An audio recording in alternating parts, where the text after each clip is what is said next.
All right. 93. We're back in this bitch. What's up, Keenan? Do what thou wilt should be the whole of the law. We back in here. It's not going to be a particular topic. We're just going to flow. All right. Just going to give a channel. And of course, if anybody has any questions, we can get into it. All right. What's up, Immortal 72? 93. What's going on with y'all? What's going on? So again, we're just going to do a little freestyle.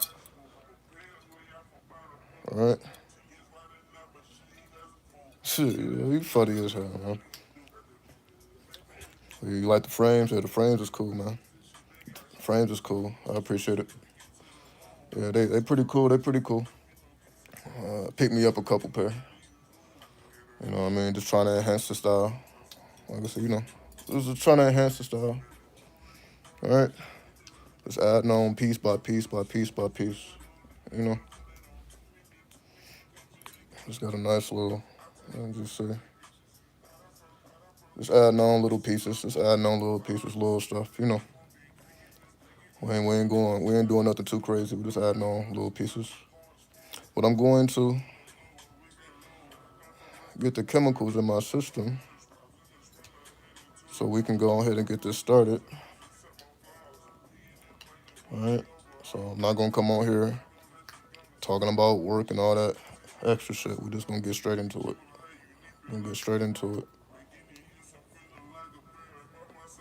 Tapped into the Venus sphere. Well, today is the 11th day.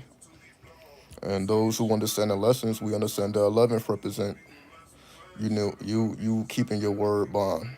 Have you not heard your word should be bond regardless of whom or what? Yes, my word is bond, and bond is life. I should give my life before my word fails. That's what we're tapping into. We're tapping into the 11th degree. Word is bond. Your words, as we know, create reality, but not just words, spells. All these, anytime we utilize language, it represents a script, right? So we're coming from the 11th degree. If we take it to the Kabbalah, the 11th degree takes you to the path of Aleph, right? The path of Aleph, as we know as the path of the fool, right? The fool represents the character who is divinely inspired. That's the position we're coming at. So that's why we're talking about channels. That's why we're talking about the Aethyrs. It's just being divinely inspired. So that's why you see the fool. The fool is not inspired by what's going on in the material realm. The fool is inspired by what's going on in the Aethyrs and receiving those downloads from the Aethyrs. So that's why I also titled this the Aethyrs, right? So we're just receiving downloads from the Aethyrs. Again, I'm just going to move the ego out of the way. I'm going to move all my personal feelings and all that. We're going to keep all that at bay.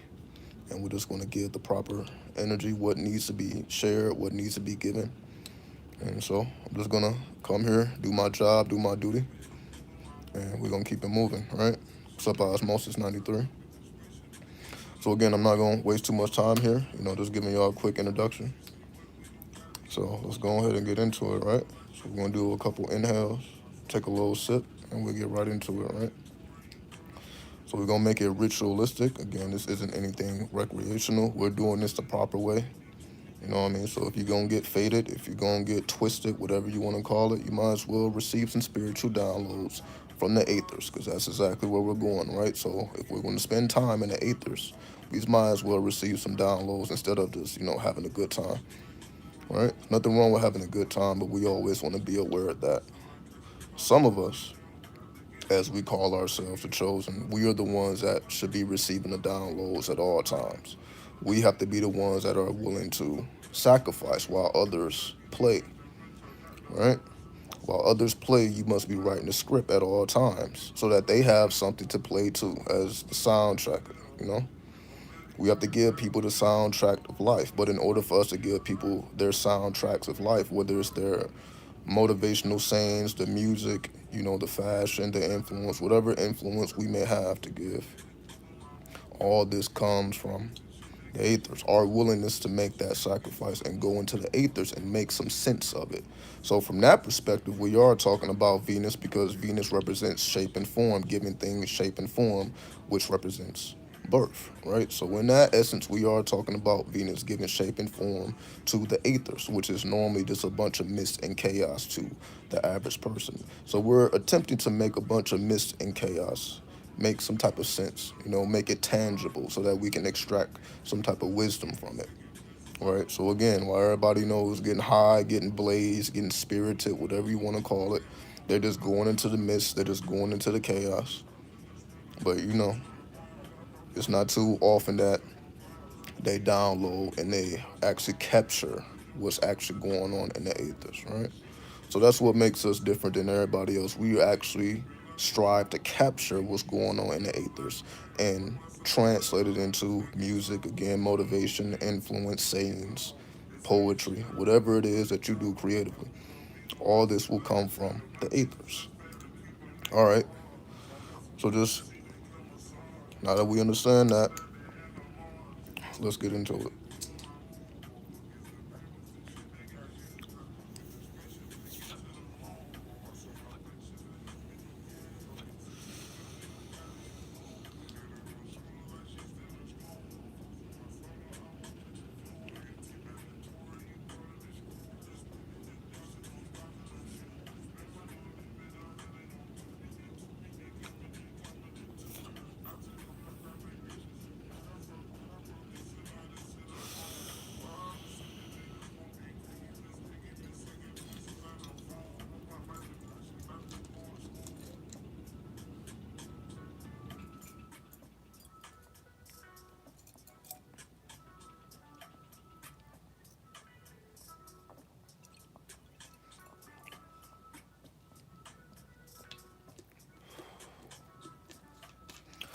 All right. Now that we got the spirits in us, we got the spirits activated. Let's get into it. What's up, Bing? Bing, bang. How's it going? Where I'm at? We cooling. We cooling, taking care of business. Just working hard. And making sure that we perform our duty, regardless of whom or what. All right. We want to make sure we keep our word. We want to make sure that we don't lose track of what we're actually here to do, amidst all of these distractions. So we just on here, staying on point. What's up, Sean? What's really going on in NYC with the orange skies? I mean, this Earth is a very magical place. You know, this Earth is a very magical place. It all depends on your perspective. It all depends on whether you feel it is manufactured, it's artificial, or you feel it's natural. So either you feel a machine or some type of technology is causing this, or you feel that this is just nature cleansing itself from all the things that we do to it, that we do to the planet Earth. So depending on what your perspective is, that will ultimately determine what conclusion you arrive at. So that's why I'm not going to definitely say, well, is this or is that? Because it really depends on what you believe already. Or what do you know? Some people believe, but some people know, right? So it's easy for people to get into like conspiracy theories and what's going on here. It's pretty easy to get into that. Like everything is a conspiracy theory. Everything is the government attacking its own people. We can definitely go down those roads. But there's people who already do that, right? There's people who already got channels for that. There's people who dedicate their whole channels to conspiracy theories. Whole channel is dedicated to a particular perspective, and that's just a reflection of their mental plane. That's the first message from the download is most people are not aware of the contents of their mental plane because your mental plane is more than your thoughts. what you are consciously thinking. Your mental plane is also what you subconsciously think and what you unconsciously think. And the subconscious and the unconscious is mostly not known to the actual thinker. Like when you're going through your day to day, you're not necessarily thinking about what's going on subconsciously and what's going on unconsciously, but there are always things going on. So the contents of your mental plane will determine what you're drawn to. So when we see all these different perspectives, like some people are just mad and they find more reasons to be upset. Some people are sad, find more reasons to be sad. And some people are happy, find more reasons to be happy. All this is based on the contents of your mental plane. It has nothing to do with what is actually occurring. The world could be going to hell, but that doesn't mean you have to trip about it. Like, regardless of what's going on, it does not mean that we have to have a predetermined emotion. Like, okay, well, because things are going crazy, we need to go crazy too. We don't necessarily have to make those decisions. We can always be level headed, we can always be even killed. So even if the world is running and trying to find shelter, you understand because you've been doing your research, right? You've been doing your research and you always understand that you are in control of your mental plane. Nobody else can tell you. It's not just what to think, but how you discern the information that you take in, the intelligence that you take in. All information, all intelligence that we take in has to go through a filter. That's really what the subconscious mind is. The subconscious mind is the filter that a person has that allows them to discern the information that they intake. So, depending on the type of filter that you have, that will determine what information gets through and which information gets held back. So that's why we always will have multiple perspectives because people have different types of filters. So if you already have a predetermined idea about what is already occurring, then that type of information will get through your filter that will back up how you already feel about it, how you already see things. What is the 11th degree of the alphabet? The 11th degree of the alphabet is K, the letter K. The letter K represents king. What does that mean? King, kingdom. That means being the head. The head means the one who keeps a even keel. So when you are the king, or in this case, even the queen, your country, your kingdom can be going to war, can be at war, but you still have to make even keeled decisions.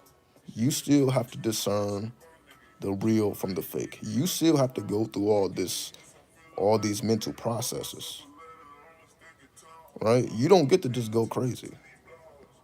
You don't get to just hop to conclusions. You don't get to just call something a conspiracy theory. You don't get to just jump into these predetermined ideas that other people have. You don't get to just do that. Because every decision you make doesn't only affect you, it also affects other people. It affects your whole society in this case. So you can never just jump at conclusions or arrive at conclusions. You must take in as much intelligence that is available to you, even the intelligence that you may not care about, that you may not even consider that is going on. You still have to consider all of it. Everything has to be considered. And we understand consideration means pondering upon the stars. So when somebody is considering something, they're pondering upon the stars to consider. That's the actual etymology of the word. So, of course, people don't necessarily think about that, but that's the etymology of the word. You're going into the signs of the stars. You're considering things. Why? Because the mind is connected to the intelligence of the stars. We are stars, right? So going back to the initial point of it all depends on the contents of your mental plane, because this is the first universal law. The first universal law is a law of mentalism. Because the first universal law is a law of mentalism, that means that everything that happens after this is determined by the contents of your mental plane. Your mental plane determines where your energy goes, because nothing has a predetermined path. That's why we say the future is never predetermined. The future has multiple options. The future has multiple possibilities. So because there's always multiple options, multiple possibilities, that's because the contents of your mental plane will determine the direction or the path that something goes. The Kabbalah also explains this. That's why you have a left-hand path, a right-hand path, a middle path. You can say the right-hand path is a more religious path, people who believe in things. So you can say the religious path, the conspiracy theorists, all that's right, the right-handed path, right? Because all these people feel that they're on the good side and they need to expose the so-called bad actors. So even if somebody is a conspiracy theorist, they still feel like they're a soldier of God, or they are the soldier of truth or righteousness, whatever it may be.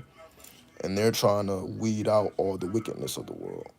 So this is how conspiracy theorists feel. So you can actually group them in the same category as religious people, because it's also how religious people feel, right?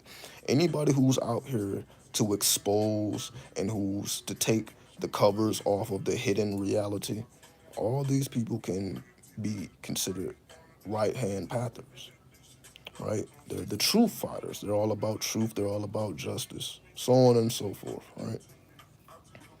And I'm just explaining to you the different path. I ain't telling you what's right, what's wrong, what somebody should or should not do. I'm just explaining to you the differences between the paths so that we can understand the thinking that people go through. And I'm just using the Kabbalah as an example because that's exactly what we're supposed to do, because the Kabbalah is a map of the universe. That means any idea can be understood better in depth if we use the Kabbalah as a reference system. So I'm using the Kabbalah as a reference system to help explain these things that we're speaking about.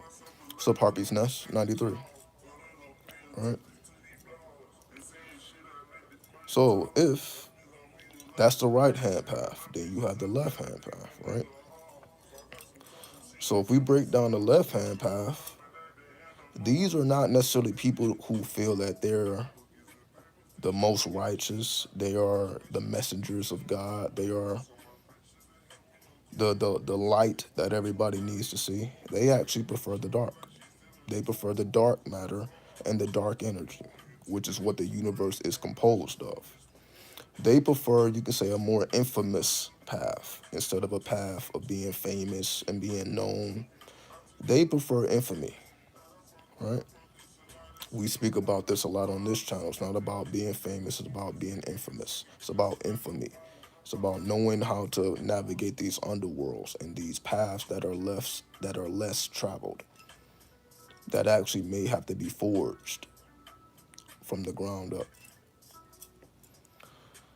So this is the main difference between the right and the left in terms of the paths of thinking, the paths of thought, the paths, because we're going to see if we then break down the Sephiros that are associated with these particular paths, then it shows you, okay, you see why a conspiracy theorist thinks like a conspiracy theorist, and you see why you can say a Satanist or a Luciferian, whatever you want to call these darker types, you can see, okay, I see why they think the way they think, because these are the Sephiros, these are the orbs that they actually come into contact with.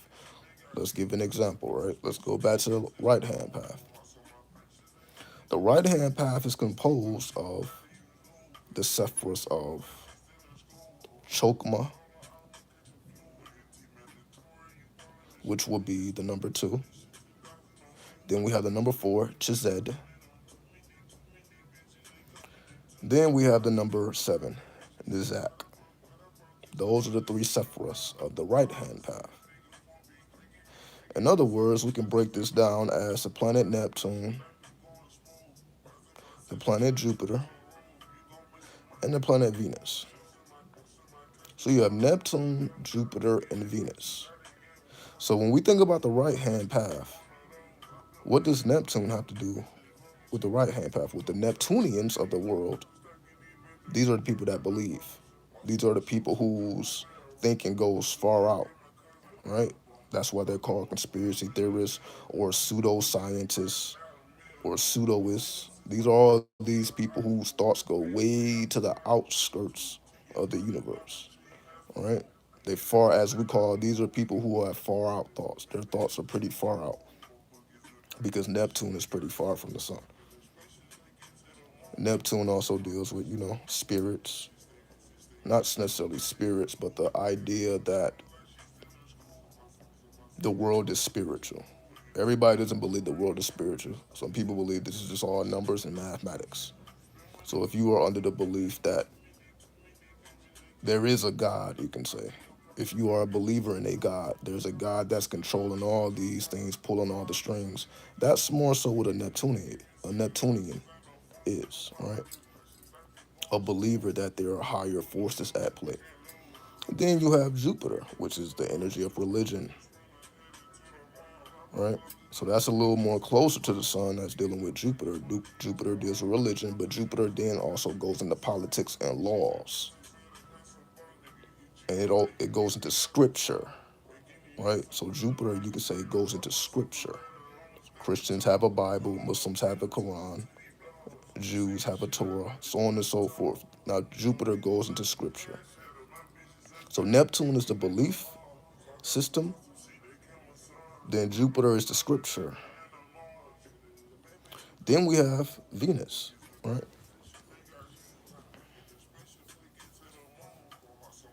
And we know Venus represents the creativity, the shape and the form of a thing, right? To give something shape and form, to give birth to a thing, right? So essentially, it represents the results of the previous two. Well, what is the results of the belief system and the scripture? The results will take you to Venus. Venus also takes us to what you can say is the right brain, right? The right brain is the creative brain, the creative mind, so on and so forth. So these are, like, you can say, the artists of the world, right? These are the artists of the world. The people who put messages into their art, who put messages into their music, people who use the higher forms of expressions to convey their belief system in their scripture, which is something we see is being done all the time, right? How many songs are dedicated to Jesus, right? Whether directly or indirectly, talking about biblical things or just a belief system. Like this, you can tell this the way a person's mind is structured. How, again, the directions or the paths that they take to arrive at the conclusions that they take. So again, Neptune, the belief system, Jupiter, the scripture, Venus, then that turns into, these are, you can say, the creatives of the world. The creatives of the world tend to be believers of God. So, no deceit in my spirit, 93. Salute to you. Most artists aren't like, okay, I'm just doing art because I don't have nothing else to do. They feel like, it's some type of spiritual connection, spiritual channel, so on and so forth. This is a realm of the artist. All these people fit into the right hand path, right? Now, we don't have to go into the individual paths. I'm just giving you an overall synopsis. Let's go to the left hand path.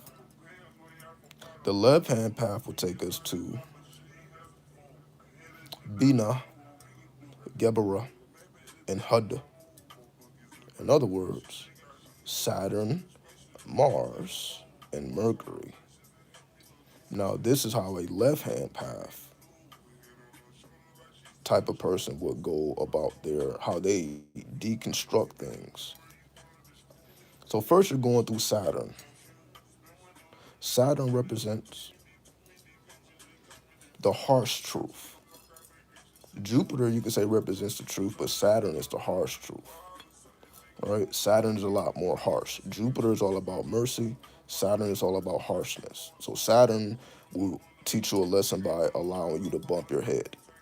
Jupiter will be trying to warn you before you do it. Right? Saturn will let you do it and then teach you the lesson afterwards. Basically, you're like a person going to jail. We're going to teach you the lesson, but we're going to teach you the lesson afterwards.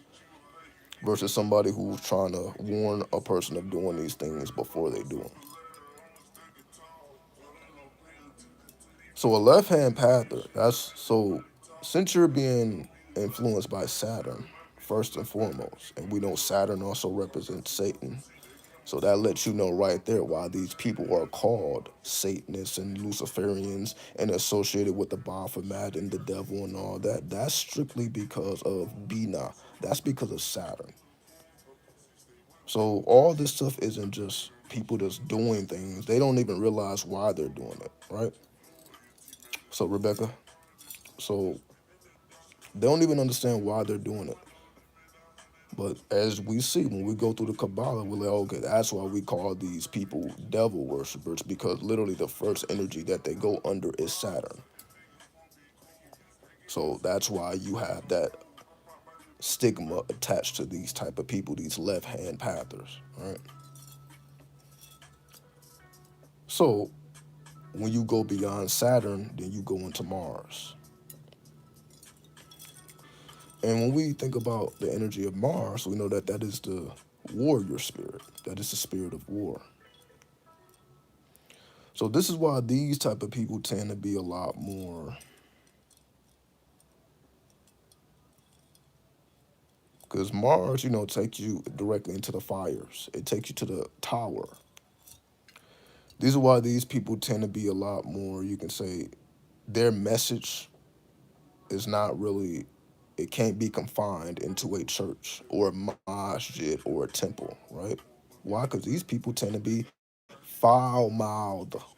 Mars represents the foul mouth, right? These people tend to cuss, or they tend to talk about things that may not be okay for a church gathering or a religious gathering in religious places, right? So these people normally have to talk. They have to go to the streets and speak their message, or in these times, YouTube. YouTube, as we know, is filled with a bunch of people who like to be foul-mouthed, right? That's just the energy of Mars. Okay, so I'm just showing y'all how this Kabbalah, it literally explains the whole dynamics of people, and they don't even realize what they're being influenced by. You see, as we talk about the energies that influence the people, like, oh, I see why these people are like that. Because look at the Sephiroths that they are influenced by. So you see, oh, that's why all these people are virtually the same.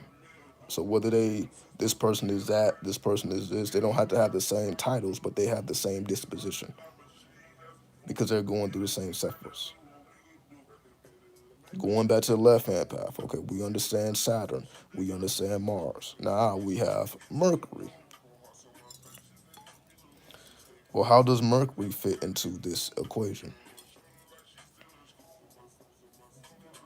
We understand Mercury to be the energy of the magician, the energy of Hermes, right? The energy of your ability to multitask, your ability to, the many hands, many arms, the energy of Ganesha, right? The one who can travel quickly between dimensions, between worlds, right? That's why Mercury, Hermes is all about speed. The fastest god, right? Hermes, with the winged feet. So when we think about Mercury, Mercury is also associated with spells. Mercury is also associated with witchcraft. Mercury is also associated with magic. All these are dimensions that a magician goes through. right? So that's why people along the left-hand path, they tend to do what? Rituals. They tend to be, you can say, pagan-minded or nature-minded. They tend to be more into the natural ways of life, or the old way, rather, right? You can say the old way. So you can say the new ways, people being, angelic, law of attraction, things that are mainstream is safe to talk about. You can talk about this stuff in church. You can go to a school and talk about these things. However, when we go to the left hand path, when we go to Mercury, no, you're probably not going to go to a school or a church and talk about witchcraft. Probably not going to talk about paganism, even though these things exist. But you're probably not going to talk about those things. Probably not going to talk about sex magic in a church or in a school. So that's why Mercury or Hermes also has the horns, right? When you look at imagery of Hermes, you see Hermes have horns, like devil horns, right? Hermes is also androgynous, masculine and feminine, which then takes us into the energies of the Baphomet. That's why that energy is associated with the left-hand path, because it takes you into the energies of androgyny. Now you're no longer looking at yourself as masculine or feminine. You're looking at yourself as masculine and feminine, just like the universe card or the world card in the tarot, androgyny. So versus people on the right hand path, they tend to be very vocal about what a man is, what a woman is, what a man should be doing, what a woman should be doing. Everybody got their opinion, right? Because they're soldiers of God, they're messengers of God. Left hand path, on the other hand, we realize that okay, everybody already has these energies within us, regardless of what you identify as. What you identify as is irrelevant, because we all have these energies within us to pick and choose what we want to identify as. The fact that you can pick and choose your sexuality, your gender, how you choose to identify is because we already have these things contained within us. You are just picking and choosing what you want to give energy to. We can do that because we are magicians. If we were not magical by essence, because the root word of magician is magic, right? So the root word of magician is magic. That means to be a magician, you have to be a practitioner of magic. Magic just represents you causing change in an unnatural way. Magic just represents your ability to cause unnatural changes, which is what magicians do, right? Causing unnatural change. You're making things happen that otherwise would not have happened. You're causing things to happen that otherwise would not have happened without your influence. That's all you're doing on the left hand path, is it not? That's why you're learning tarot. That's why you're learning astrology, numerology, because you're learning, okay, how can these things influence my actual life? That's why we talk about things like house vibrations, zodiac signs. Like, okay, all these things is complete areas of life. How do you influence it to your advantage? That's magic. So while everybody is thinking about, okay, my sun sign is this, my sun sign is that, they don't see the magical element. The same thing with the tarot. People trying to figure out their love life, where the money is coming from, they're not realizing that these are magical devices. The Kabbalah is a magical device. I'm showing you the magicalness of it right now. You see, I'm showing you how this is a device. If you use it correctly, you can really break down things in a way that other people can't. People who are college educated can't even do these type of things. There is no system that is okay. You can break down anything. So you may be able to break down. If you're a mathematician, you can break down math, but that don't mean you can break down English. With the occult, you can break down the math and the English. So you're not limited to what you have mastered, what you have a PhD in, or whatever degree you may have. You're not limited to your world. You can go into all worlds. That's the energy of the magician. You can cross dimensions. So that's why, again, it's not about masculine, feminine, this energy, that energy. You're able to cross into whatever world you need to cross into, because you are able to cross into all these worlds, because all these worlds are connected to you anyway. You're just exploring the many dimensions of yourself, your own mental plane. Going back to the essence of what I'm saying here. Your mental plane contains all of these energies. You pick and choose what you choose to wake up, what you put to sleep, what you identify as. Like, so this is how everybody customizes their life, because we have access to abundance. So even if you're impoverished, you still have access to abundance, because you can pick and choose what energies you want to manifest, how you choose to identify. You still have all of these options because of how vast our energy is, because it goes beyond the physical. And then as you live out these truths, you realize that these things are universal truths. It's not just your truth. These are universal truths that apply to everybody in every dimension.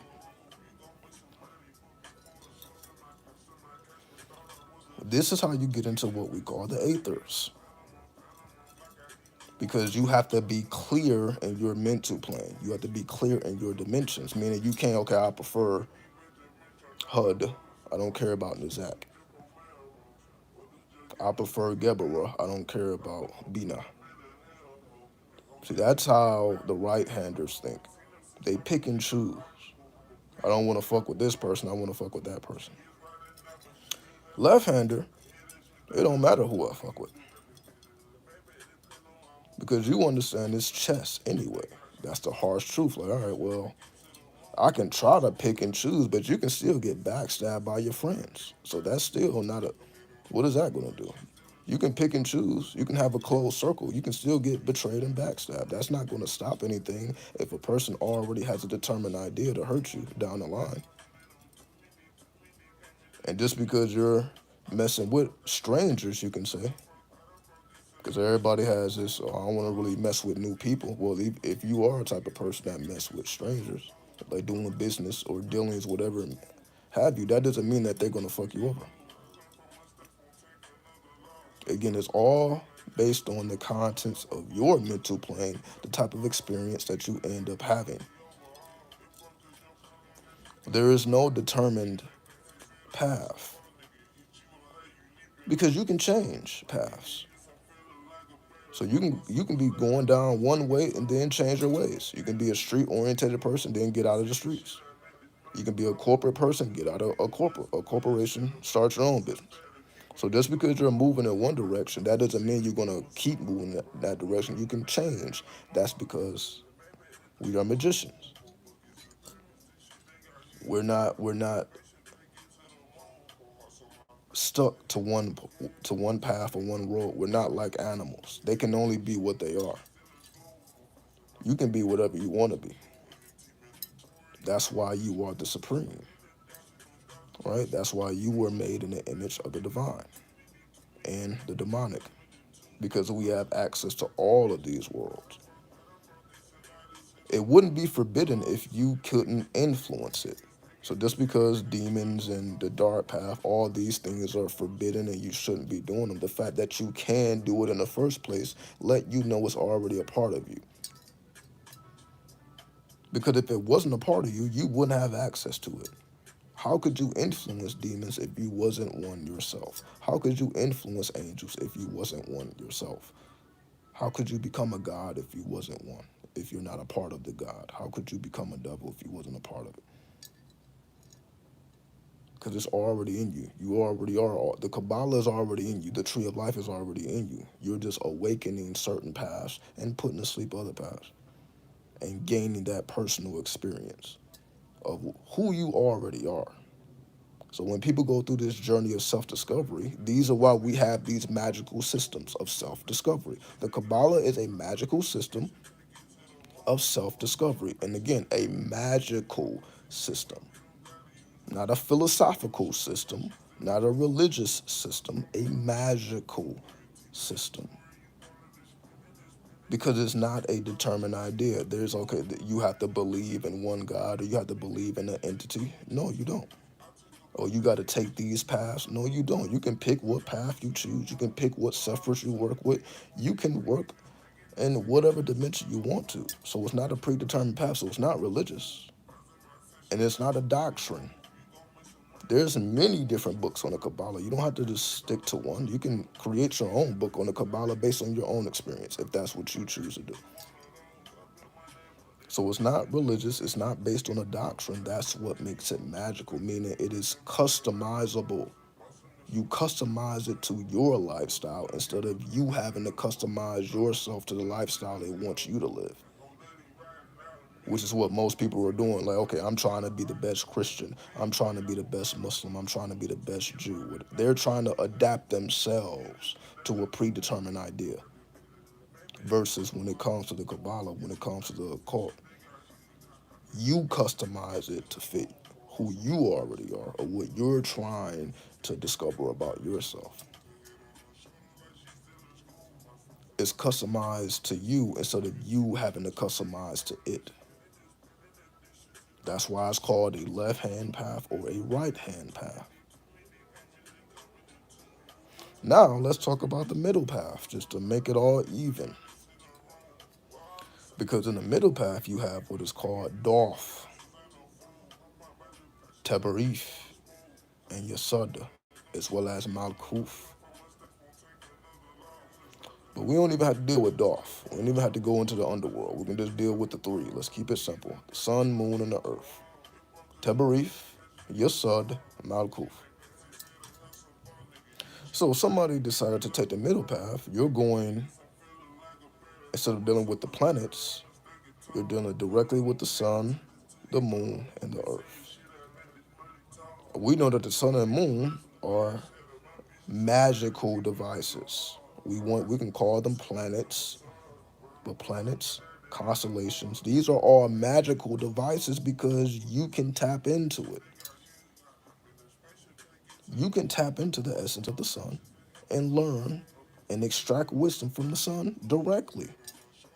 It's a magical device for those who understand how to tap into and access these magical devices. It requires a code, or as we call a mantra, a certain number sequence, etc., etc., etc.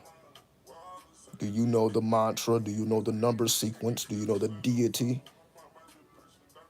which represents the geometry of that particular planet? So these are not just energies that are outside of us. We can activate it from within. That's why they are magical devices. Because you're not just looking at an external sun, you're not just looking at an external moon, you're not just on the surface of an external planet. These are all dimensions of your mental plane: the conscious mind, the subconscious mind, and the unconscious mind. That's the middle path. You mastering your conscious mind, your subconscious mind, and your unconscious mind. Sun, moon, earth. The sun, conscious mind. Can you control your thoughts? Which is what everybody talks about, right? Can you control what you consciously think, what you give your conscious energy to? Subconscious, which represents your reactions. Can you control your reactions? Are you going to shoot a person because they called you a bitch to your face? Are you going to want to do damage to a person because they use words? Can you control your reactions, or are you going to be a victim to somebody else's witchcraft, their spellcraft? Unconscious mind. Do you know how to access your Akashic records, which is digging into your earth, which is your DNA? Can you dig deep enough into your DNA to discover all these things that you have forgot about? Because they're still there, they're just underneath the surface. That's why it's called the unconscious. It's there, it's just underneath the surface. So it requires some effort. See, the conscious mind don't really require effort. You're going to think anyway. You're just making the decision to be controlled about what you think, but you're going to think anyway. Subconscious, you're going to feel anyway. You're going to react anyway. You're just making the decision to be conscious in how you react. When it comes to the unconscious, you got to put in some work to even get to it. The Akashic records, your memory banks. The earth is all about memory, right? The earth is one big giant planet of memory, which means it is a planet of intelligence that can be accessed. It is a living being, just like you are a living being. The earth is outside of you as well as inside of you. The sun is outside of you as well as inside of you. The moon is outside as well as inside. Everything that's outside is also inside. It is a part of your mental plane, which connects you to everything in the universe. You are connected to everything in the universe because you are a mental being. Going back to the first universal law of mentalism, that's what connects you to all of the stars. It is all of the stars are connected to your mental plane. Because once you know the code, once you know the sequence to access these energies, you have access to these energies. Because it's already in you. You just gotta know or have the key, right? Meaning your mental plane is a bunch of real estate. You just gotta find the appropriate key to fit into the appropriate lock. And once you have the appropriate key to fit to the appropriate lock, now you have access to the contents or the treasures that lie behind the door. But you gotta match the key with the lock. That's the process or path of self-discovery, matching the key with the lock. Then we're going to correspondence because, like, well, how do you do that? Well, that's the second universal law, law of correspondence. Can you make the necessary connections? Things are connected in ways that we don't realize. Like, for example, the planet Jupiter is connected to the color blue. There's a reason for that. We may not know what the reason is, but if you decide to put on the color blue, you're basically opening up the energies of Venus, not the Venus, Jupiter within you. You wearing a blue shirt will make you more of a Jupiterian, a Jupiterian.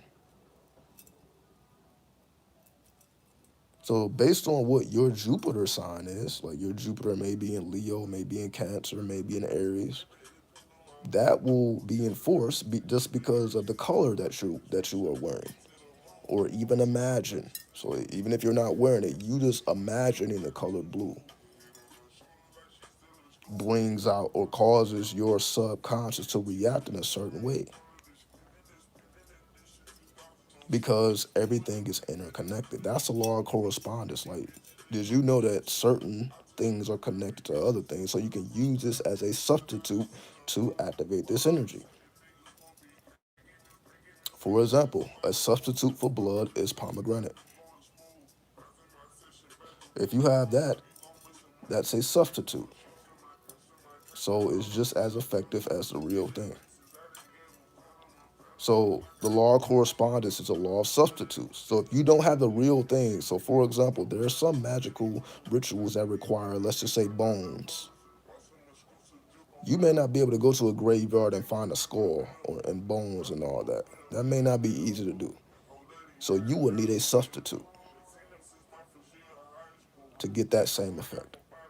That's the law of correspondence. Do you know the appropriate substitutes to get the same results? Because you may not have access to the original thing. So you have to rely on a substitute. That's the second universal law. Again, all these, this is the laws of alchemy. It's already preserved. It's just, do you know how to piece it all together? It's a giant puzzle that you're slowly connecting. Then it takes us to the law of vibration. Everything moves. That means everything is alive. That means you can even connect to a rock. Something that appears to be lifeless is full of life. Because you see, when we hold crystals in our hand, they are full of life, right? You hold gold in your hand, it's full of life. You hold a crystal or a metal in your hand, you're gonna feel life, even though it appears to be an inanimate object, but it's full of life. That's the law of vibration. I mean, it's a consciousness in this rock. That's why people hold rocks and have crystals and all type of shit, right? These are living beings. So that means everything is a living being. Everything has an intelligence. Everything can communicate and connect with you. So that's why when we put crystals as jewelry, it connects with us. It does something to us. When you put metals, it does something to us. That's why we wear crystals and metals, because they actually have a reaction. Not just the actual outer appearance, but it causes your chi to flow in a different way. When you're wearing gold, when you're wearing silver, when you're wearing copper, again, when you're wearing crystals, that causes your chi to flow in a different way, which causes a different reaction. All this is universal, law of vibration. That's three. Law of rhythm. Law of rhythm. That means everything has a rhythm. Everything has a beginning, middle, and end. That means everything is about phases. As we know, that's why every zodiac sign has 30 degrees. It's a bunch of phases. The planets go through zodiac signs. The planets go through phases. The planets go through their rhythms. So to understand the planetary rhythm, that's the law of rhythm.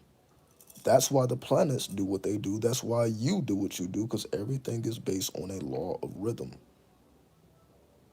That's the foundation. That's why everything spirals.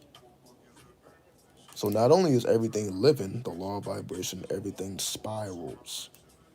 A living spiral, as we call the golden ratio. That's why nature doesn't produce straight lines. Nature just produces curves. That's the golden ratio. Nature naturally produces the golden ratio, which is a law of vibration and a law of rhythm. The natural rhythms and vibrations of the earth produce everything that we see around us. This is just natural rhythms. You can also do the same. So a person that you consider, you can say highly intelligent, that's just because of their vibration and their rhythm.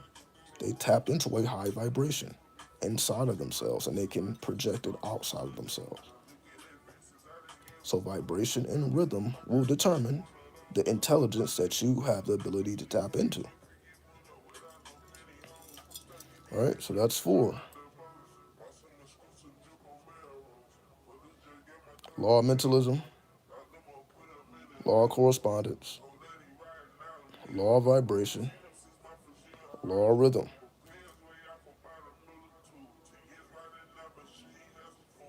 That's four. We got three more.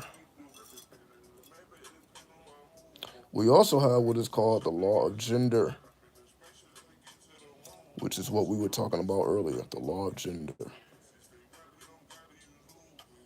What does that mean? That means everything is masculine or feminine, right? Outwardly.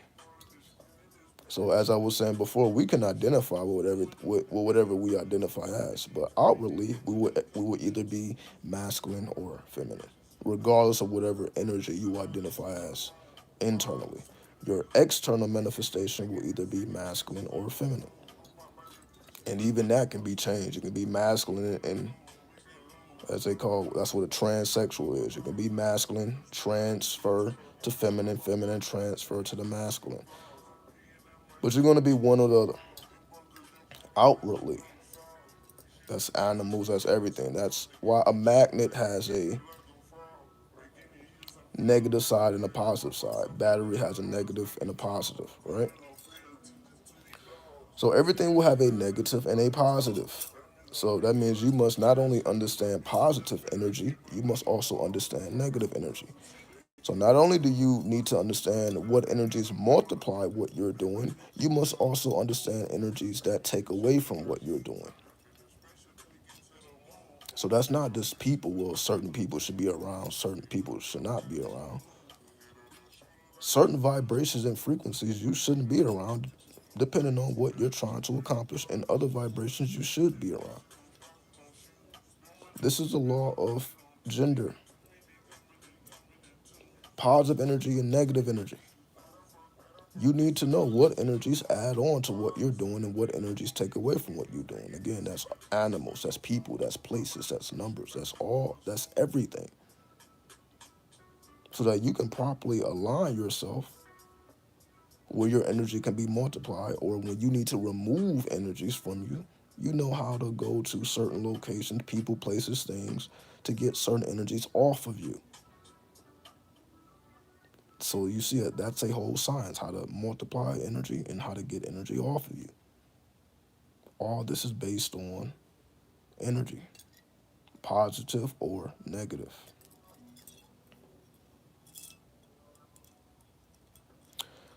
We also have the law of polarity. That's one of the earlier laws. I probably skipped over that one, but we also have what is called the law of polarity. The law of polarity is, I guess that's basically what I was kind of getting at with the law of gender. The law of gender. So basically, the law of polarity, I guess, is positive and negative. So everything I just said is basically the law of polarity. Everything has a positive and negative. So we're talking about the law of gender. So let me distinguish the two. So everything I was just saying, that's the law of polarity, positive energy, negative energy.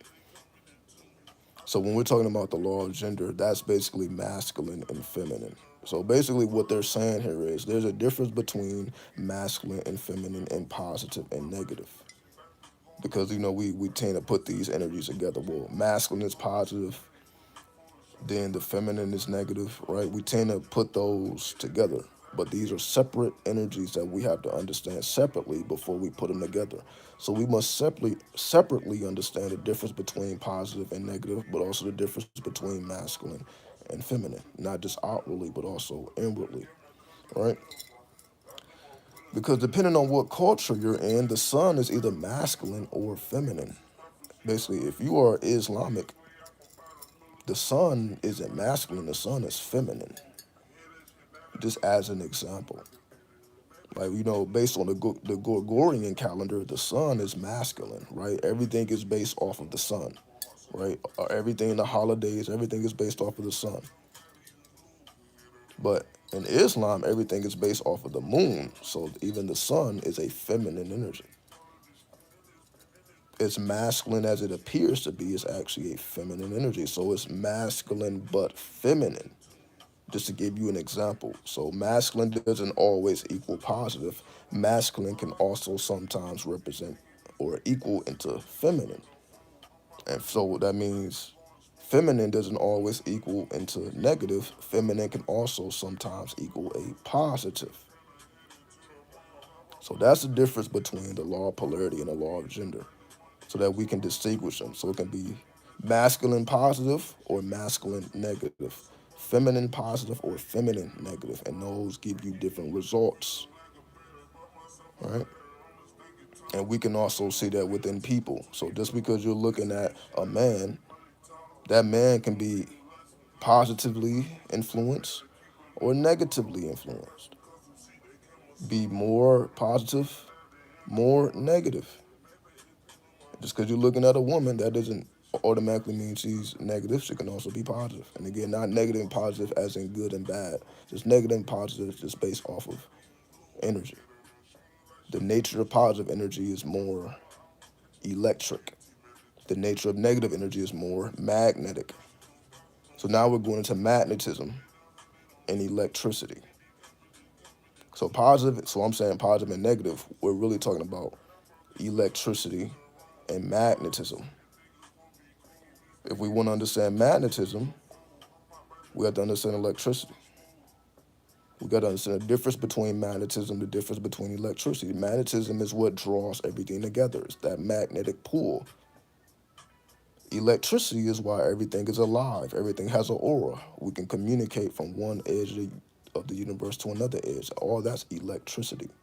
So all the motion is electric, but what keeps things together, meaning why you don't just fall apart, is due to your magnetism. Your magnetism is what keeps your body together.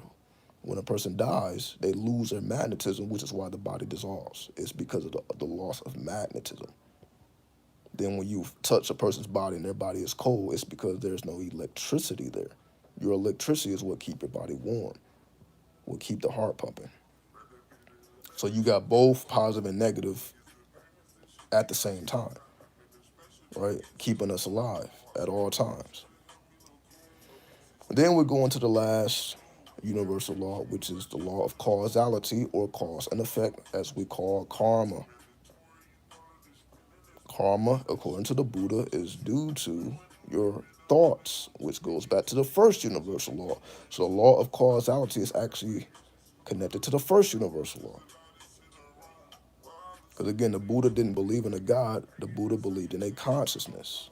Consciousness is how we think. So a person creates karma because they don't know how to stop thinking. Because when you stop thinking, you reach nirvana, which is the goal. The goal is to be in a state of no thought. Everybody's thinking all the time. The person who's not thinking is in a nirvanic state. So you start to be the person that's not thinking, because that makes you a vessel, that makes you a channel to, as we call, the force.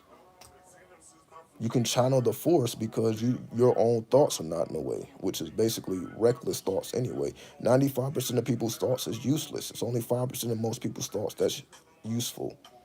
So 95% of people's thoughts is useless. So if you just took away that 95% of useless thoughts and you just become a vessel and a medium, that's another word for it, right? You become a medium for the universal consciousness. That's how a person becomes a prophet, because you're not creating any karma. That's also what the Lima is, connecting with your true will. You are in alignment with your true will, which doesn't require you to think. Thinking is you're trying to figure things out. But we get into a state of knowing. Now you're not figuring anything out. It's just about how to get it done. That's our spiritual side. The spirit is, that's how you ask your questions. Instead of asking yourself like, is this good or this good? But when you ask spirit, the spirit already has the answer. So that you having to go through this long ass process, well, this way or that with a spirit, well, okay, go there. And when you trust your own essence, then you don't question it. And when you don't question it, you become the knower. The knower is not questioning what their spirit is communicating to them. But when you believe there's all type of spirits out here and they just jumping all in you and they all in your body, then you don't know what to trust. That's why that has to be controlled. Most people don't have it under control, but you definitely need to have it under control because you want to be able to trust your spirit. And know, okay, if it ain't my spirit, then you know it ain't yours. You know the difference between when your spirit is talking and when something outside of yourself is talking. You know how to distinguish that. That's all psychic, right? Going back to the law of karma, every cause has an effect. That means every thought is setting in motion future events. The future is not created based off of what just the planets are doing. It's also about your mental thoughts, because that's what's influencing your life. Your life is influenced by your mental plane, your consciousness, your subconsciousness, and your unconsciousness. This is what determines a person's future, not their acts or actions. Their consciousness, subconscious, and unconscious. That's what determines what they do. It ain't what they do determines their future. It's their consciousness influence the acts. So if you change the consciousness, it's going to change the acts, which will then change the future. So the future is not changed because the person started doing something different. It's because they start connecting with different energies. Right? So it ain't about, well, I used to do this, now I don't do it. Because you can still be doing the same shit you've been doing, but connected with a whole different energy source. And you will get results. Because it's not just about acts. It's about, well, what is your intent behind the actions? It's the intention that determines the future. It's not what you do. It's your intention behind what you do. So when your intention is based on your true will, it doesn't create karma. It only creates karma when you're doing shit that's extraordinary, meaning you're going into dimensions that you don't really need to be in, because everybody has their dimensions. Even though you need to be able to cross into all dimensions, But you have to master your own first and foremost before we start traveling into other people's dimensions. And then we feel like that's our dimension, and then we lose sense of our own orbit, and that's what creates karma. Us losing sense of our own orbit because we're in somebody else's orbit, and now we identify with them for whatever reason. So you see, I'm just going through things. That's why I say it's no topic, because this is just naturally how we do shit, right? We naturally flow in the chaos. We give order to the chaos. So even though I'm throwing out a bunch of things that don't seem connected, I'm showing you how all these things are interconnected, and they will determine the path that you end up choosing in your determined idea, which will determine your future. Right? So I would say that's the channel. We don't have to keep going on and on and on and on. Just wanted to check in with y'all real quick. Just in case again anybody had any questions. I just wanted to, just let y'all know where my mind is, again, outside of the extra bullshit. You know what I mean? So we just wanted to get back into the creative flow. So y'all see we still on the same time. We still have the same intentions, which is the Lima, the law of the universe. Right? We're gonna keep flowing with the law of the universe. So I'll take my last puffs, and then we can close out the spears and close out the Sephiroths. Right?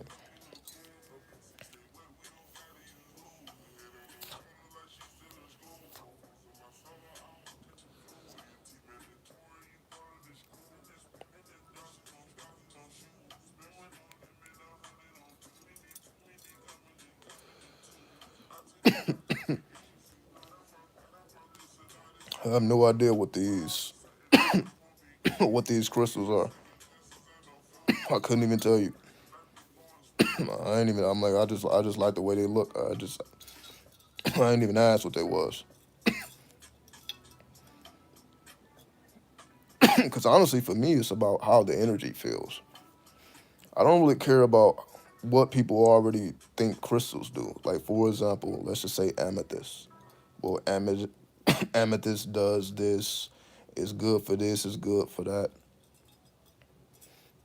But that's somebody else's opinion. I'm like, well, how the fuck do I know?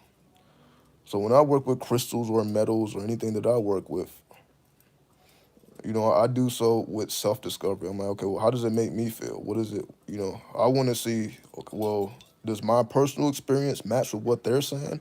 Or does my personal experience have a whole different result? So that's why I'm like, I don't really get too caught up in the names of things, right? I'm like, what? Let me go directly into the experience, all right? Well, let me go directly into the experience. All right,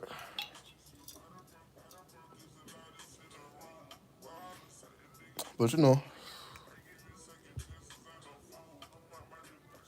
I guess I'm going more so for the metals. Like I've been getting to a point where I don't know. I guess I want to lead the crystals for the women. I don't know. Maybe it's just me. I'm like, let the women rock the crystals and all the colors. Like, let me just stick to the metals, right? Let me just stick to the gold. Let me just stick to the silver. You know what I mean? Let me just be the metal man, the alchemist, right? Let me deal with the alchemy. So I probably won't be buying too many more crystals and all that. I'm probably just strictly gonna deal with the metals. And if I do deal with crystals, it's not really probably gonna be with jewelry. Unless it's like a ruby, a sapphire, or what's that other one? Ruby, sapphire, and then that green one, the emerald. The ruby, the sapphire, or the emerald. Unless it's on that level. If it's on that level, I'm like, yeah, fuck that. But anything else, yeah, I'm not really. I'm gonna just pretty much stick with the metals.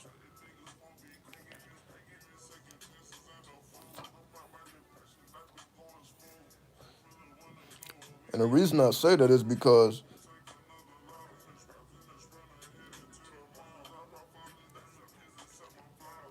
Like my aura just sensitive to it.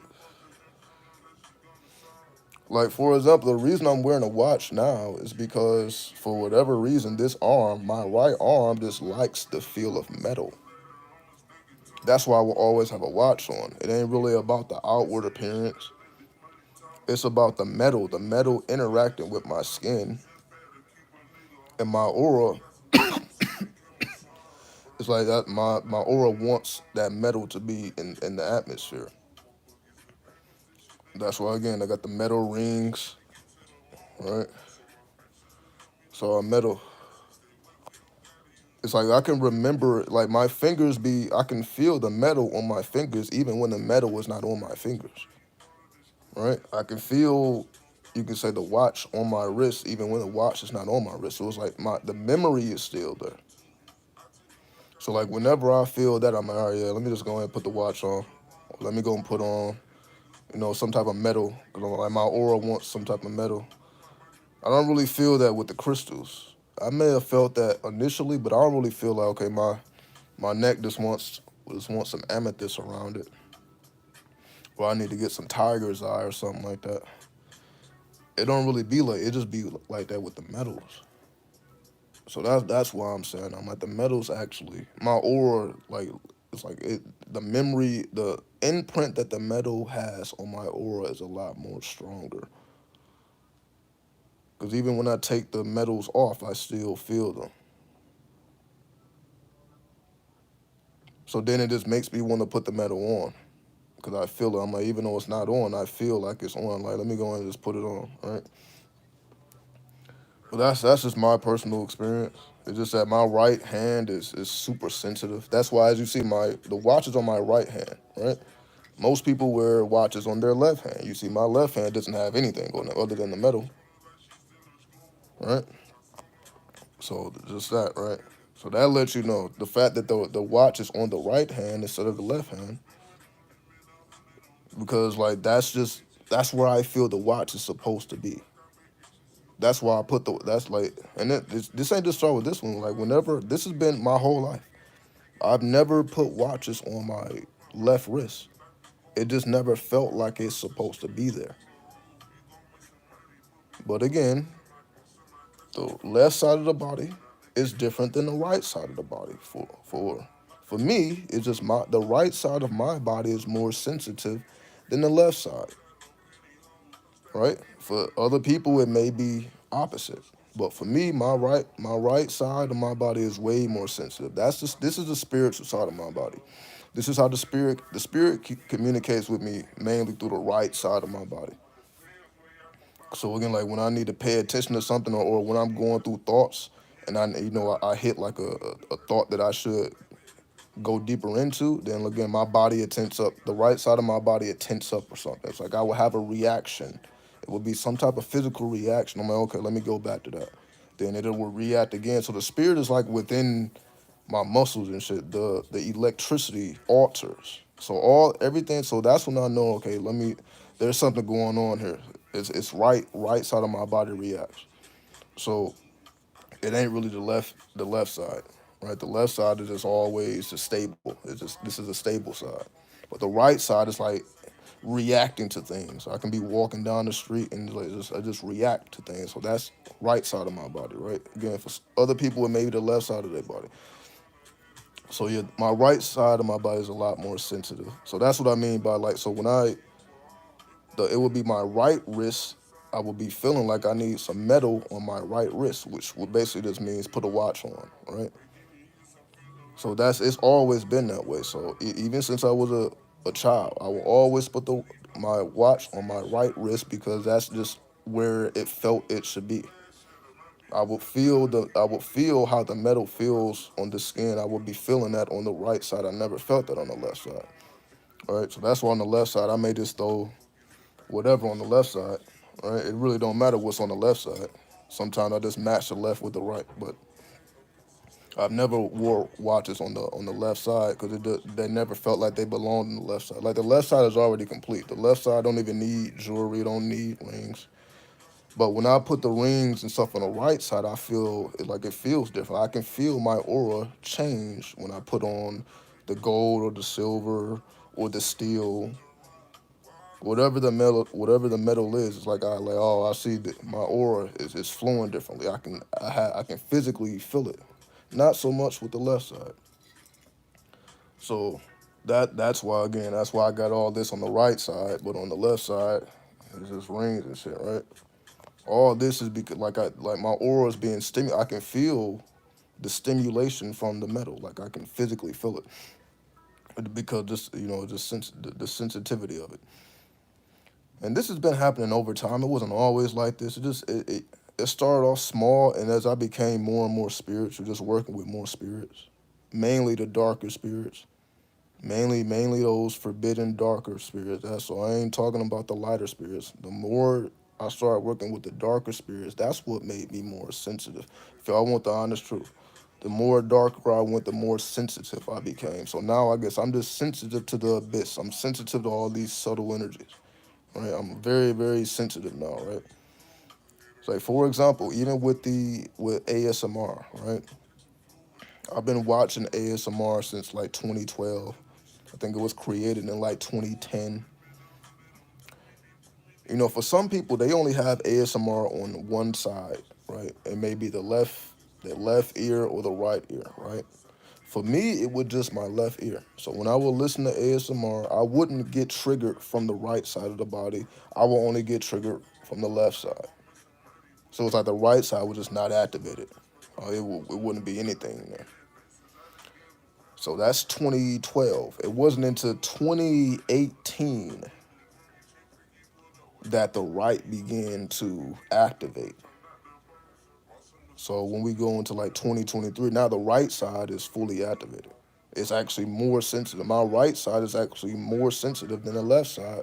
But the left side has been activated for years before the right side even came online.